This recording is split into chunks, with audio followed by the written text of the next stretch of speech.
A big welcome to all of you all around the world in Australia, Canada, the United States, Europe, and of course Lebanon. Today we have a special guest. She's an opera singer, a psychologist, arts and stage director. She teaches all kinds of arts. She sings in 28 languages, both internationally and locally, in the embassies, most embassies of Lebanon. And also, she has sung on many occasions, calling for peace among nations, including concerts in Germany, Lebanon, Syria, and Italy. A lot of things you have to know that she's really talented in all what we said. Let's welcome with a big cheer, with a big hello, the great opera singer, Tera Maalouf. A big welcome to the studios. Thank you, Father Bachir, for receiving me here. And hello to everybody in all these countries. Hello to my sister in Australia. Hello to my brother in the States. And hello to all my friends in these countries. A big welcome. Thank you. And thank you for coming in. Maybe before we start our conversation, let's see some videos taken from the last concert you did for Easter. And it is called Resurrection. It was in an art exhibition. And it's for giving hope to people after all these horrible times we went through. And you will see. Thank you. Okay, thank you. Let's stop by and see this report.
We're back.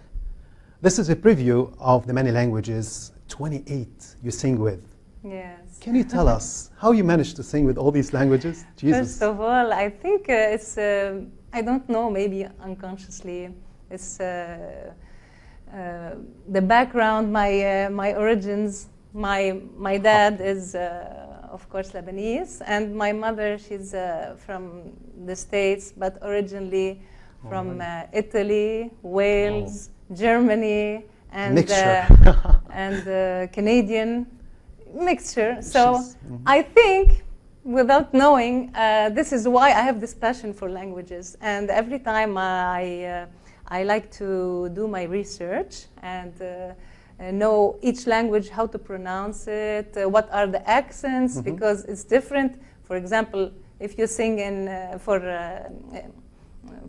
Brazil, depending on each region, they pronounce differently, even if you study it perfectly as they want it. And in the other region, they will tell you, oh, you are from this other region. So I have to know all the accents also, and then I will decide what is the official one for anything I want to sing. Like this, everybody will be happy. Beautiful. Nice. We know that you sing in front of many people, and in front of politicians or patriarchs or diplomatic people of all around the world.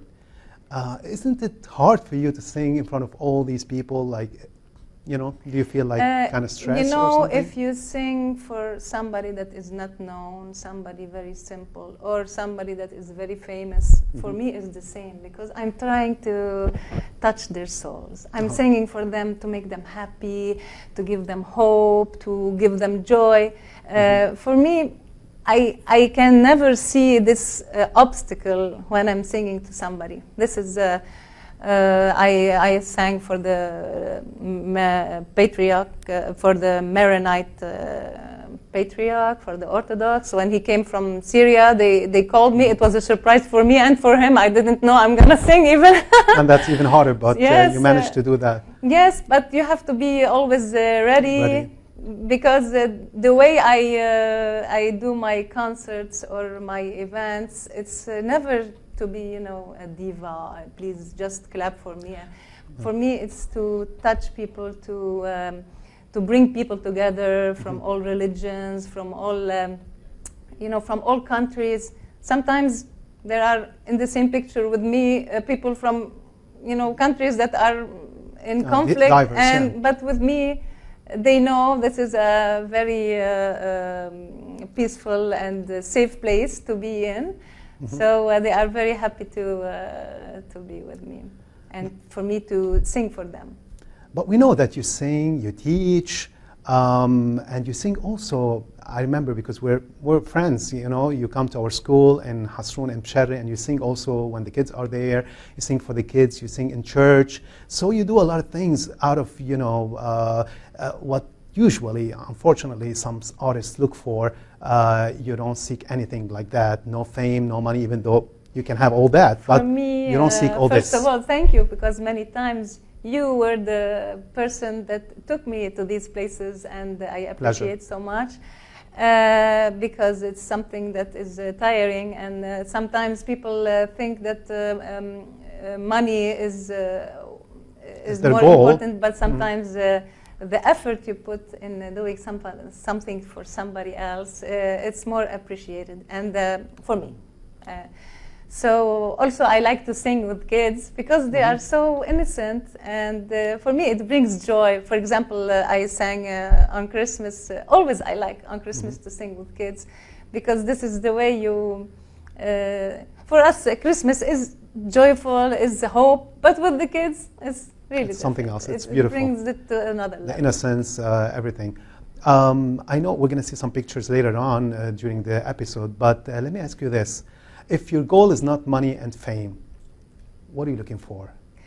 You know, I like communicating with people. I feel when I make somebody happy and change their life. You bring Jesus to them, in other words. You witness Jesus. This is the way I witness Jesus in my life, because, for example, when I teach students, they come, it's like art therapy in my opinion.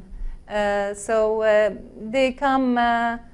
We're seeing the pictures here. Excuse me. Okay, This is the former General Secretary. Okay, let's start again so I can explain for you the pictures, please. If we can see the first one again, Okay. yes. So here, this is an artist that his workshop burned down, and we were trying to gather some money for him, and we did. I sang for him this concert in an art exhibition.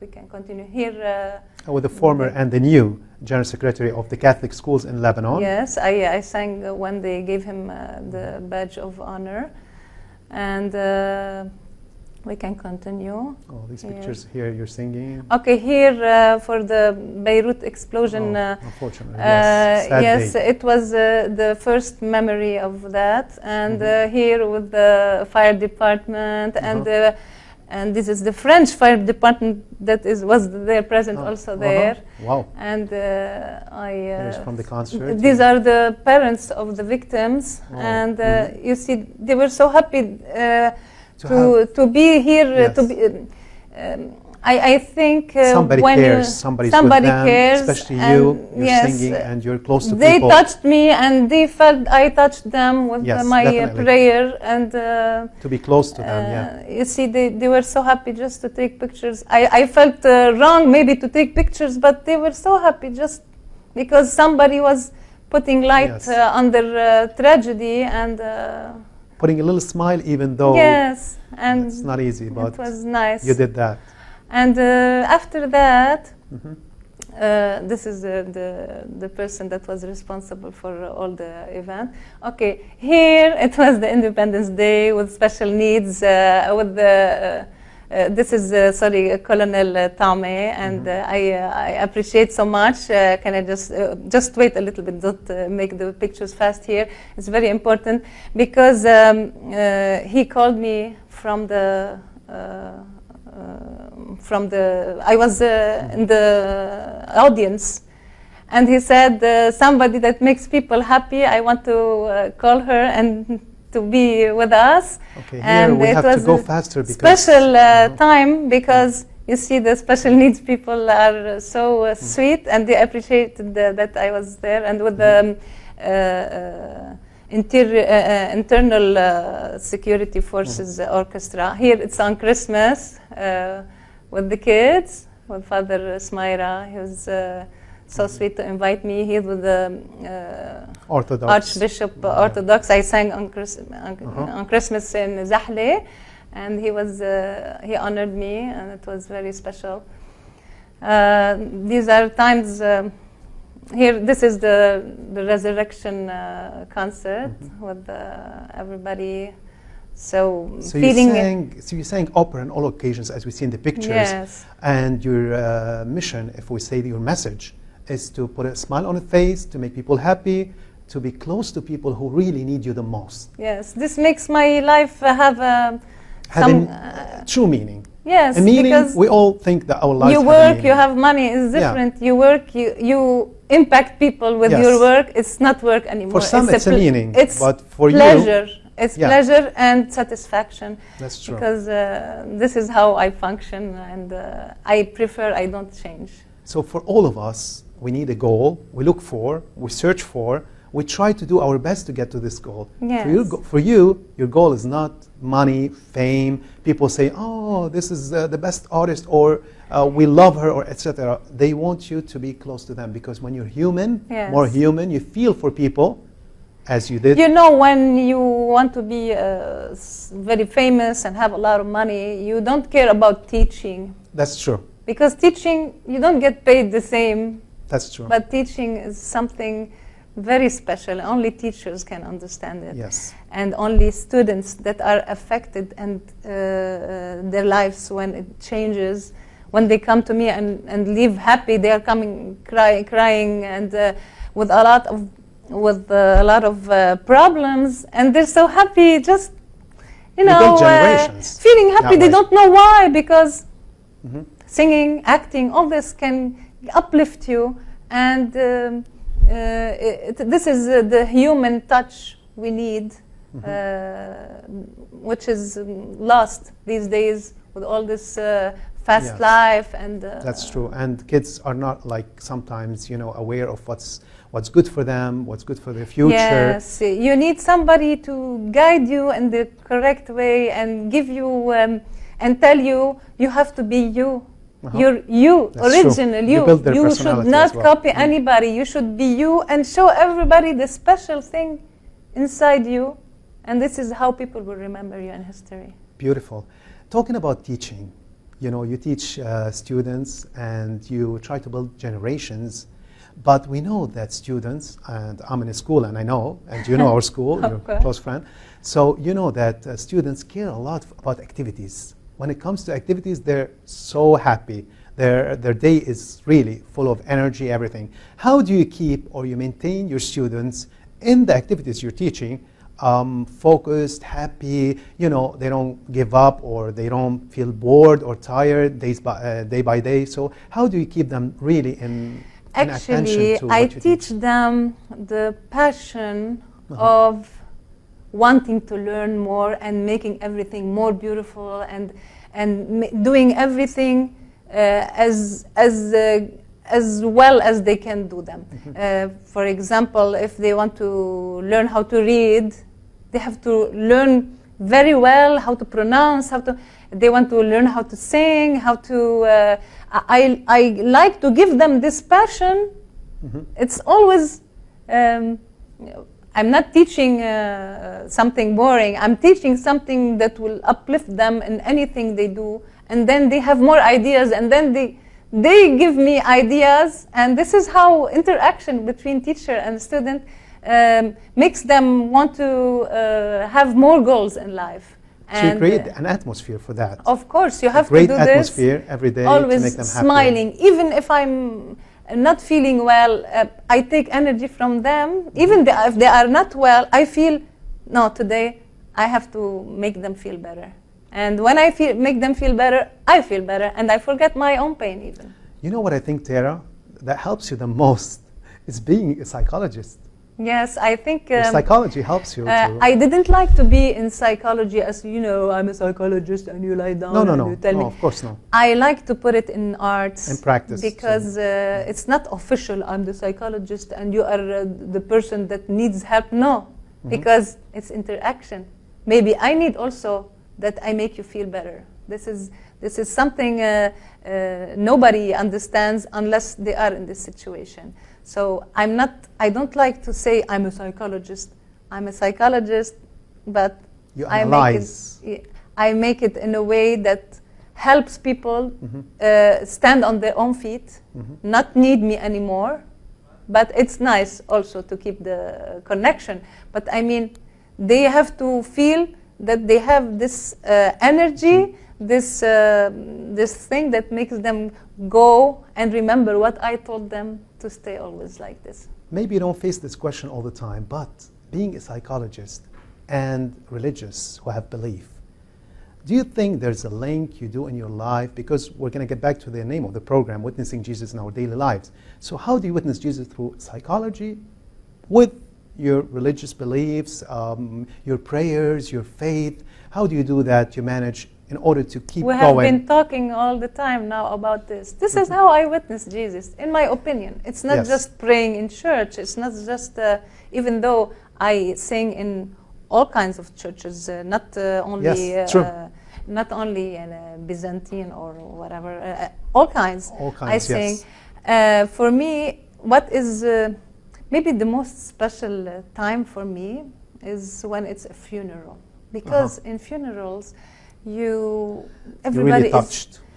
They are so sad, but they need something to they cry when they hear, because my voice is maybe mezzo soprano. The people that they don't know this kind of voice, it's like very velvety, and it's like a mom, with the kid, a lullaby. So it makes them they are touched, they cry, and then they hug me. For me, this is something, You know, when you are sad, you don't care about who's singing. That's true. But because I feel I'm touching them. You need something to get you out of it, like of Yes, the sadness to be, just to you clean know. out all Yes. something. You have this knot inside you don't know here, and then you cry. You cried before, but you cried just to feel, okay, now I want to feel better. Mm-hmm. Some people don't know this, that an artist and an opera singer more, maybe much more, needs to prepare herself a lot in the voice, taking care of her voice, to be always like ready to sing, and also a spiritual life, because whatever comes from inside is also what you fill up with.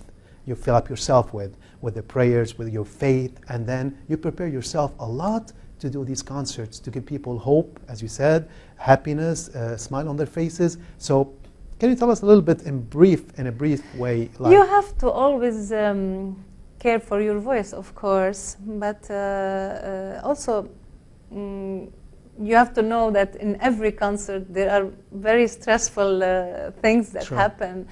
The microphone is not well, the room where you sing, it does, you have to have microphone because it doesn't send the voice correctly. Mhm. So sometimes this creates stress, but you learn to, okay, all this is happening, cool. but now the show has started and people need to see me smiling. They don't need to see somebody, I'm tired, why is this happening? They don't need that. They came just to feel better, or else why are they listening to me? So my job as an artist is always to give hope to people, to give them ideas that they didn't think about, because artists, they have these thoughts. They are not thinking only about what's happening, I have to live my everyday life. Of course we think about that, but at the same time we have this thinking that is continuous, and our ideas sometimes make them feel, okay, I know this is very hard for us, but maybe at the same time, if I'm smiling, it's going to be less stressful. It's going to happen anyway, right? So let's try to smile more and try to find happiness with our relatives, our siblings, our friends. Maybe we think we are so cursed and everything is, but we see somebody that is more cursed. We have to. Oh yeah, it makes life We have easier. to make his life even easier. We have to help each other, and I think this is how everything can be solved. Because wars will always happen, everything will happen, but how you survive it is That's the most important thing. from inside. Unfortunately, we're running out of time. Would you like to say a final word? I would like to say thank you. You received me today. And a big hello to all my friends in Italy, Germany, and all the Arab worlds also. Australia, States, Canada also. And I sang most of these anthems, by the way, and we will talk about this later. And hopefully I see you in the next episode. We're going to have you in another episode. Thank you so much. It's an extreme pleasure. It's always a pleasure to have you. And as you said, and St. Augustine says, who sings, prays twice. So by singing, you give a lot of people, if not all the people, the hope, the smile, the happiness, the joy they need. Sometimes they miss in their lives. You know, we put a smile on their faces, and especially with this great voice. For that reason, we're going to listen and end up this episode of Witnessing Jesus in Our Daily Lives with this great song and video we're going to see from Tera singing. Until then, until the next episode, take care of yourselves wherever you are, in Australia, Canada, United States, Europe, and of course, Lebanon. Thank you, Tera, again.